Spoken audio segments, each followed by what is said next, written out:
বালিশ ছাড়া ঘুমালে কোমরের ব্যথা কমে এবং মেরুদণ্ড মজবুত হয়। 2. যদি আপনার খিদে কমে যায় অথবা খিদে থাকা সত্ত্বেও খেতে ইচ্ছে না করে তাহলে গুড় খেলে উপকার পাবেন। 3. গরম জলে স্নান করলে চুল পড়ার সমস্যা দেখা দেয়। 4. জল কম খাওয়ার ফলে ঠোঁট কালো হয়ে যায়। 5. যে প্রতিদিন সকালে খালি পেটে একটা টমেটো খায় তার চুলে কখনো পাক ধরে না। 6. বেশি পরিমাণে মসুর ডাল সেবন করুন, যে কোনো প্রকারের পেটের রোগের জন্য এটি খুব ভালো ফল দেয়। 7. অধিক পরিমাণে ঠান্ডা লস্যি খেলে হাঁটুর ব্যথার সমস্যা দেখা দেয়। 8. জল গরম করে 2টো এলাচ দিয়ে সেই জল পান করলে জ্বর কমে যায়। 9. অতিরিক্ত ফ্রিজের ঠান্ডা জল পানের ফলে বার্ধক্য দ্রুত আসে।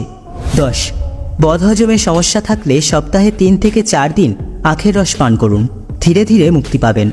11. যে কোনো ঔষধ খাওয়ার সময় ঈষৎ উষ্ণ গরম জল দিয়ে সেবন করুন, এতে ঔষধ দ্রুত কাজ করে। 12. রক্ত